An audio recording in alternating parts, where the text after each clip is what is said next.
Hello, fellow brothers and sisters, comrades in arms, commissars. I thank you for joining me today in this channel. This is Jumbo the Pan-African. I am asking you to continue subscribing, continue engaging.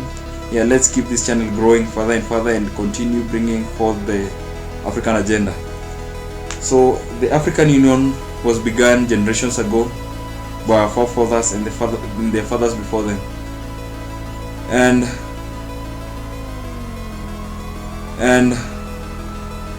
some say that the ambition outstrips the abilities.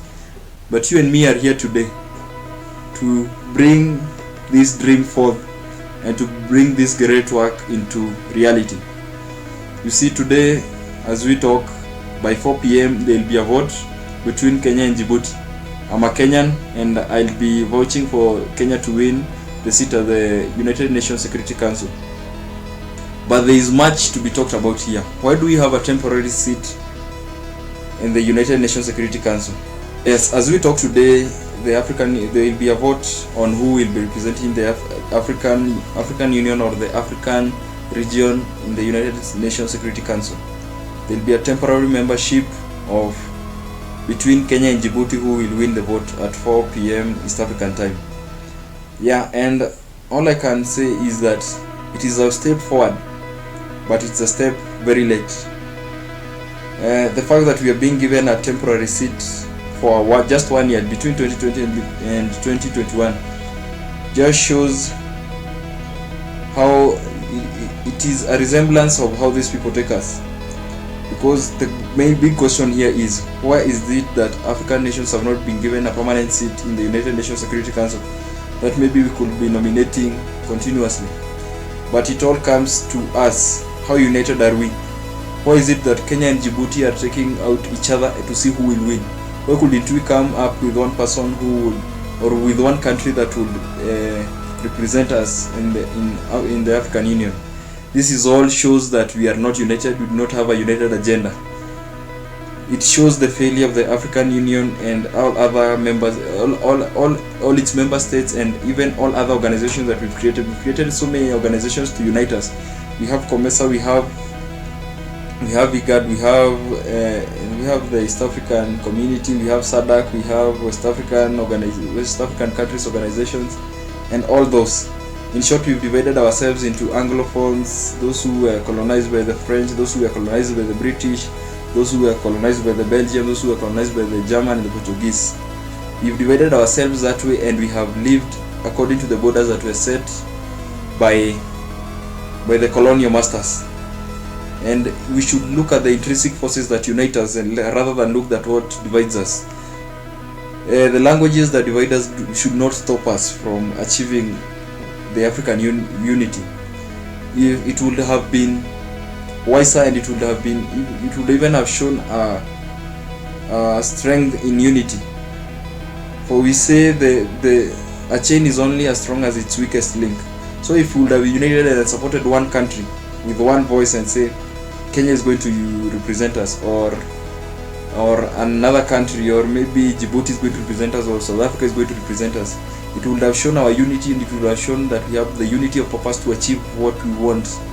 But when we are taking out each other and competing with each other for votes from other countries, you see, for that vote to be given to you, people will come into treaties, people will come into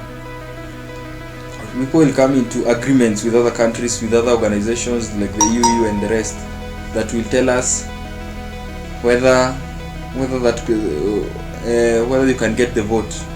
So it is my prayer and it is my hope that going forward, maybe by next year as we go in for another vote, that the African Union will send one country to represent us, so that we can show the unity of purpose and also show that we are really willing to come together.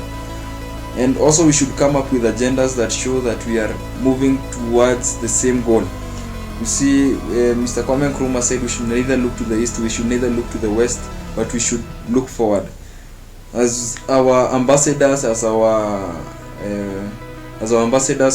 high commissioners are going around globe-trotting, and the ministers of foreign affairs trying to garner votes, trying to buy votes out there, we should at least see the unity in purpose, that all African states will come out in one voice and say, this is the person we support and this is what we want to come out of this. So as Africans, we have failed.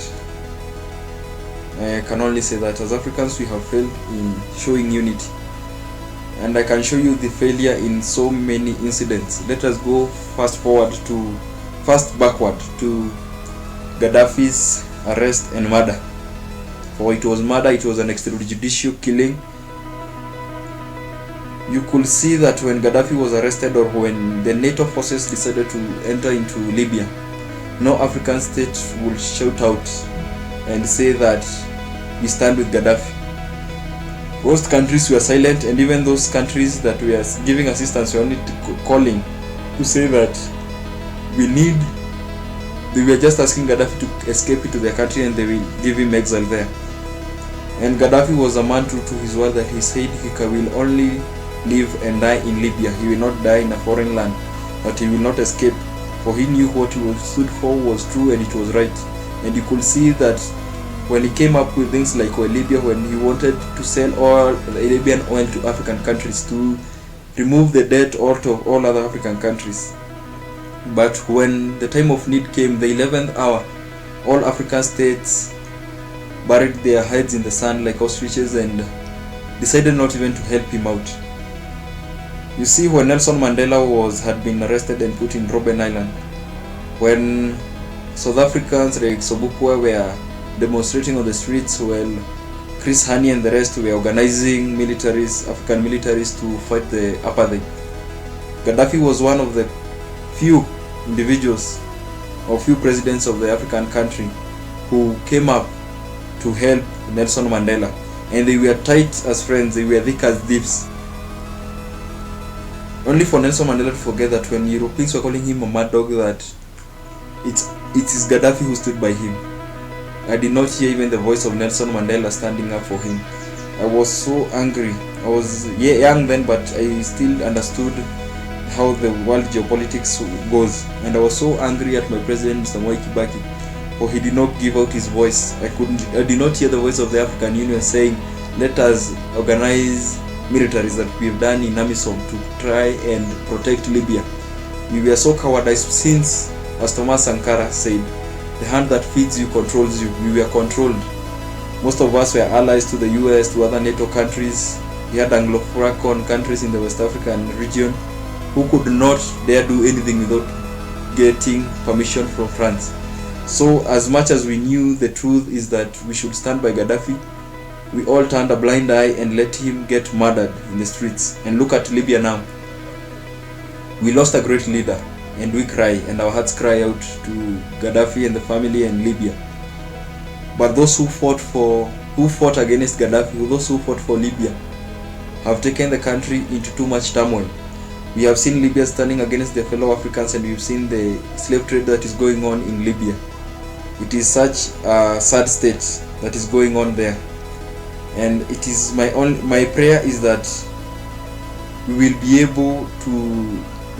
be able to look back at its sins and pray for forgiveness, and may the spirit of Gaddafiism come back. That as we go on, they will go back to read the Green Book and the socialist nature of Gaddafi and push on to achieve what needs to be achieved, the green country that Gaddafi was praying for. So it is in very many points that even when Nelson Mandela was fighting, it was countries like Tanzania, when Julius Nyerere was giving assistance, it was only people like Mugabe who were giving assistance.